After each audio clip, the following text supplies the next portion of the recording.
ambulansya. Yung mga naliligo kasi, ayan, siguro pinapalis nila. Yung mga bata kasi, ayan, oh, kanina pa yan dyan. Kasi magkasakit yan. Ang dami pa naman. Ayan. May emergency rin yata. Ayun, oh, paano din ang makakadaan? Eh, hindi naman siya makakadaan dyan kasi malalim na yun dyan sa baba. Hanggang baywang na doon sa may trasikilan eh. Lulubog. Dapat po nandaan nila. Mali, ayun oh, ikot. Dapat umikot siya. Lalim na dun eh, hindi siya makakaikot dyan. May emergency pa naman yata yan. Sakay.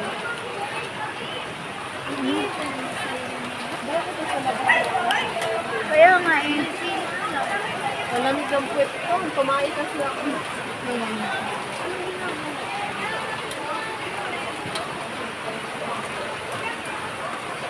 Ayan guys, may ambulansya dito guys, oh. Ayan, ang mga kabataan kasi dito ginawa na swimming pool yung kalsada eh. Ha? Ayun, may rasyon.